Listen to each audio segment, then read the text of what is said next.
Today's masterclass topic is reasons to get sober and stay sober. And we can also include if you're coming on and you're dealing with a gambling addiction. My top 10 reasons, and I'm sure these reasons are going to resonate with you as well. So the number one reason, and this is not in any particular order, but having a clear mind. To get a clear mind. Your mind has been cloudy. You haven't been able to think straight. You haven't been able to get yourself on a routine. Your mind continues to compulsively think about the substances you're using, or whether it's placing the next bet, opening up your phone, getting on the app to gamble, or going to the casino. So without a clear mind, it's going to be very hard for you to overcome your addiction, because our mind, our perspective, and our mindset is the first thing that must change. So now you want to start asking yourself, how can I renew my mind? I renew my mind through the Word of God. By reading the Bible, reading scriptures. There's 1,000 or more promises in the Bible that God gives us. Listening to those promises and not listening to the noise that surrounds me.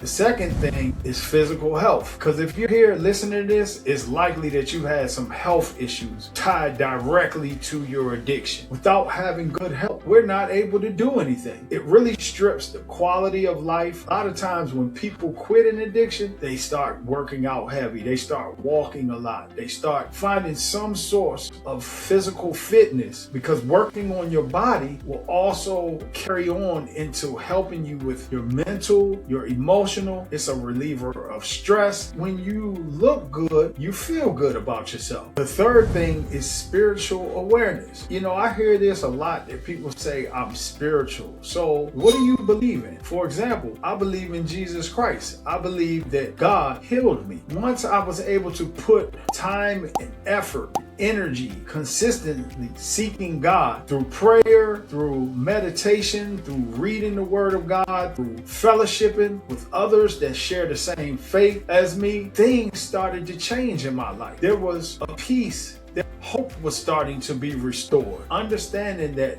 you have a purpose. This is huge, because once you identify what your purpose is, then you know that you're here and you were created for something bigger than using substances, than destroying your life, than chasing money, than whatever that thing is. So you don't have to keep giving in to the temptation of your addiction. Number 4 is better relationships. I know that you've hurt a lot of people in your active addiction, because we all have. The beauty of it is this: once you begin to get some clean time, get some time away from whatever that thing is that's destroying you, you will begin to just have bonds with people. You'll be able to make amends to your family, to your friends who you hurt. And I'm not saying they're all going to accept you and welcome you back in the circle, or everything will be reconciled, but you can at least ask for forgiveness for whatever you have done, and now you can let that go. And that alone is a start of having better relationships, and also setting yourself up so you don't ever have to hurt people the way you hurt them when you are in your active addiction. So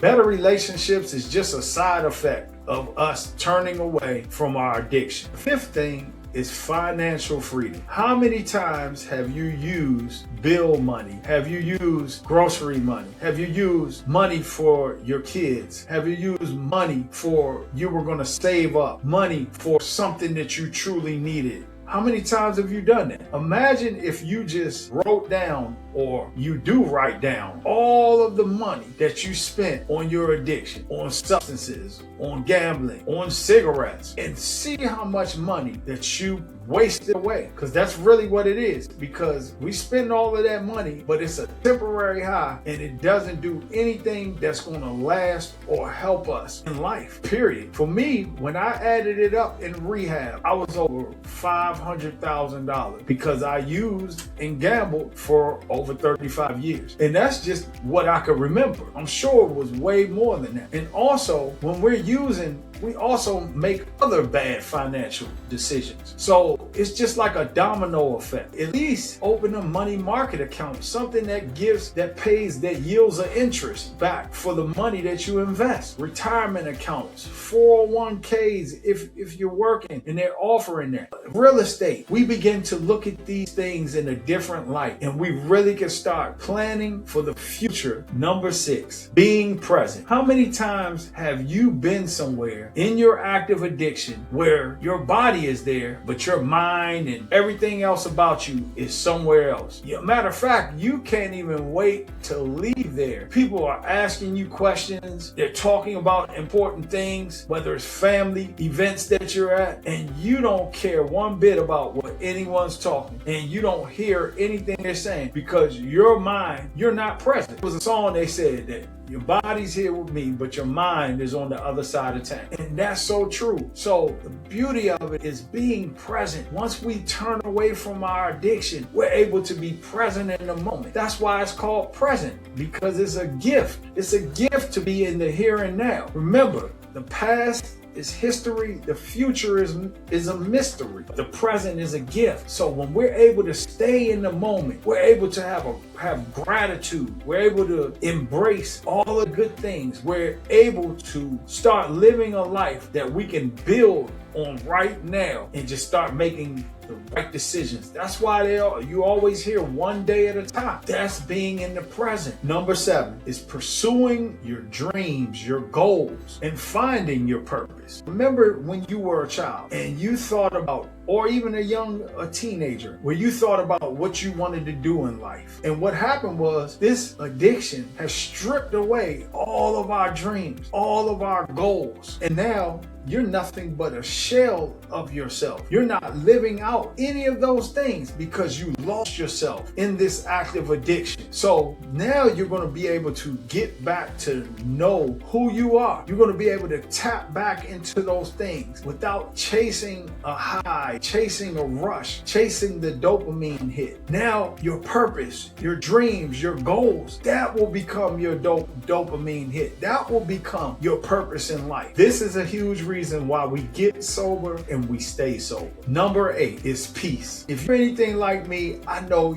you are not just addicted to substances or gambling. You are addicted to just a reckless lifestyle, living on the edge, always having to feel like you have to do this or go here or be with this person, and you could never sit still. The most awesome thing that I have gotten in my recovery, one of them, because there's several, is peace. And in the beginning, I didn't even understand what peace was because I was so used to turmoil. I was just so used to loud, just noise all around me. And when I first got clean, I said, this is bored. If you have a short amount of time away from your active addiction, you're probably thinking to yourself, this is bored. I don't know what to do with myself. But the truth is, that's peace. It's just because you haven't been able to have peace in the past. You don't recognize it as being peace. So when you get a taste of that, this is another reason you're going to want to get sober and stay sober. Number 9 is leadership and helping others. Now that you're away from your active addiction, you are going to want to help others. You're going to naturally become a leader because you have something that so many other people want, but they don't know how to go about it. So just you leading by example, you're encouraging them because people are watching you, whether it's your family, especially if you've told someone, I'm on this journey, I'm getting clean, I'm turning away from my addiction. People are watching you. So being a leader is about having integrity and about keeping your word. What you say, you do. So it's about walking this out, not talking it, because anybody can talk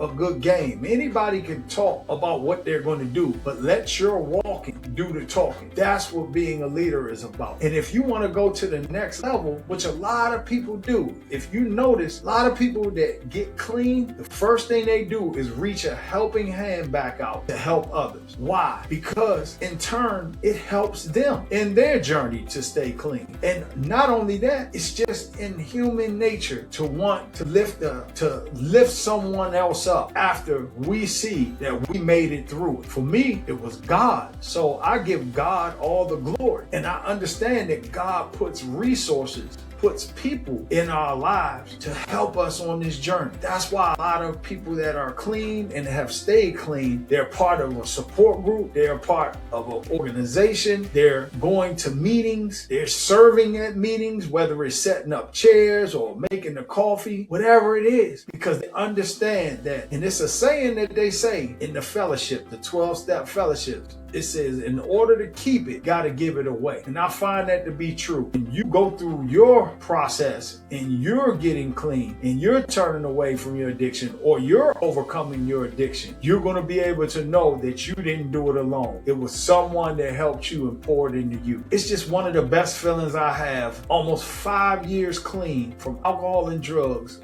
almost 4.5 years clean from no gambling. And there's no bet, there's no high, there's no drunk, there's no party that can give me that same feeling that I feel when I help someone now. And last but not least, joy. It is impossible for you to have joy in active addiction. And I know you're thinking right now about so many traumatic events that happened to you while you were in active addiction. Think about the insanity of the things that we would do to get our fix, to get that high, to get the money, to get that high. Think about all of those things. There was no joy in that. Matter of fact, it was all misery. By the end of my active addiction, I was in my 1-bedroom apartment and I didn't even want to open the blinds to see the sun. I would have my plug bring me an 8-ball of crack, 2/5 of liquor, a couple of packs of cigarettes, and I would binge for days, maybe weeks at a time. There's no joy in that. This led me to suicide ideation. This led me to thinking that my life was over. So you will never experience joy going down this road. As a matter of fact, they talk about the end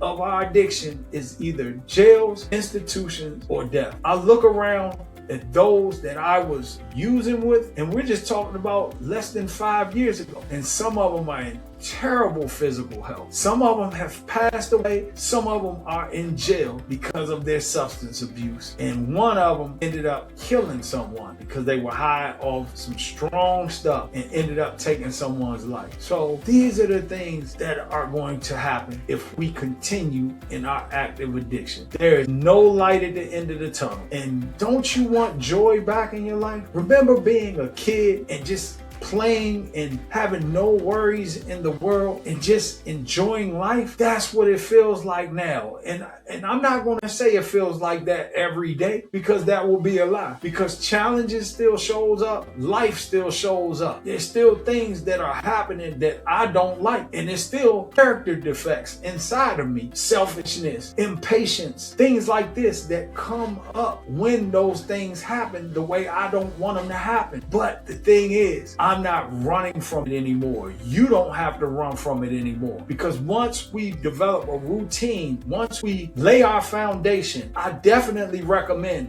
God first. Laying a foundation in God. Join these support groups. Find accountability partners. Find a team, a network. Stick to them. Therapists, whatever it takes. And then we start getting rid of old destructive habits and we replace them with new habits, daily habits, healthy habits, and routines. And many of those are on this list that we just talked about. So if you do these things, these are the reasons that you want to get sober. And not only that, these are the reasons that you can stay sober. So I hope you got something out of this, and I look forward to talking with you, and I look forward to more interactive things where I can hear back from you and you can tell me about your journey and what happened when you started thinking about these things, really sitting and pondering and thinking about the reasons that you want to get sober.